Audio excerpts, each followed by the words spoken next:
Over 100,000 federal workers were a few short days of getting fired.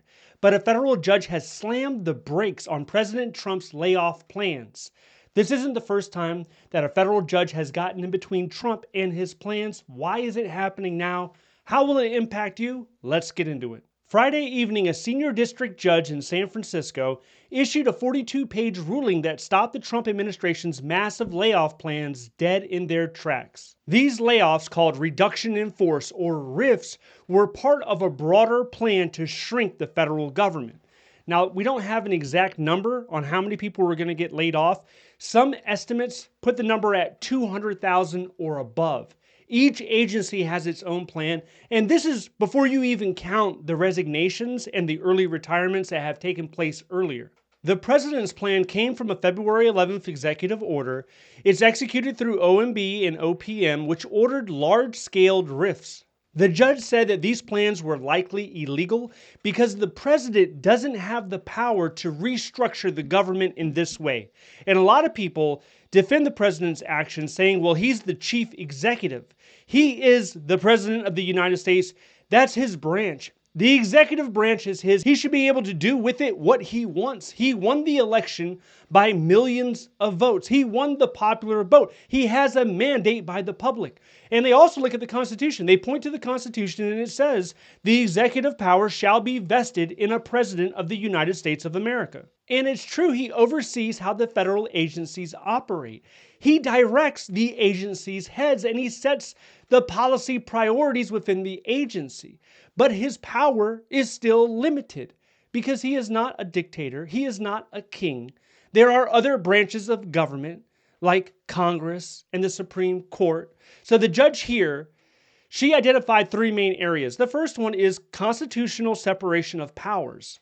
The U.S. Constitution gives Congress, not the president, the power to create and fund federal agencies. Therefore, only Congress can abolish or divert funds from an agency. An executive order cannot override a law passed by Congress. It can never happen. Article 1 of the Constitution says Congress makes the laws. Article 2 says the president executes the laws, not replaces them or rewrites them. This is one of the reasons why the Department of Education is still lingering around and why we still have U.S. aid. Because if the president could, he would erase them. Then there's the violation of civil service protections. The president can order a limited reorganization of agencies, but he can't just snap his fingers and say, I want to cut this agency in half. For a major decision like that, you need Congress involved. And they haven't been up to this point. Really, Congress hasn't been involved that much in the first 100 days. They were firing individuals that had been in the federal government for decades, and they changed position. And because they changed position, they were under probation. And they used that as a reason to fire them. That goes against civil service protections. And then in some agencies, when they're discussing the RIF, when it comes to bump and retreat, that's not been happening the way it should. You have entire offices dissolving, and the retreat portion should apply throughout the agency. And they're not given that opportunity. When they're reading the RIF notice, it's not explaining that. Then there's the Administrative Procedure Act, APA. When a federal agency changes policies or programs that impact employees or the public, they have to open it up for public comment. So there's something called a public notice. You publish it online. Members of the public can go ahead and comment on it, and you can express whether you agree or disagree with it. You can let your voice be heard.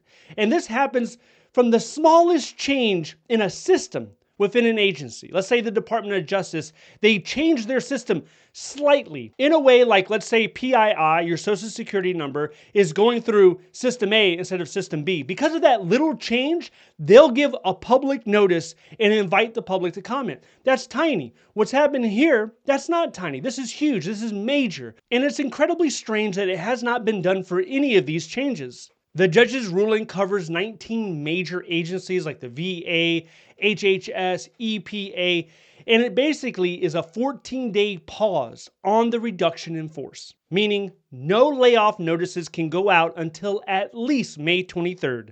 Federal agencies also have to submit their secret layoff plans to the court on Tuesday. So previously, there was no transparency, really. You don't even know as a federal employee right now whether you're going to be cut or not. Your job could be marked for a cut in July, and you have no idea.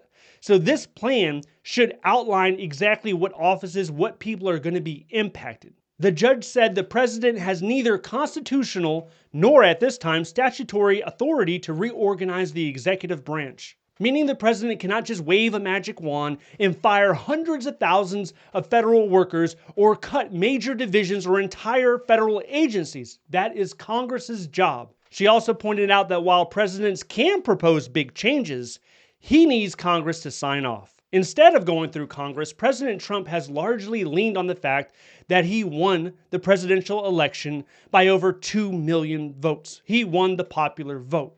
So he's saying that there's a mandate from the American public to get these changes done. And he's out there representing the Americans to make it happen. And these judges, they're obstacles. They're obstructing the path of the American will. But do you know what else represents America? That's right, the House of Representatives.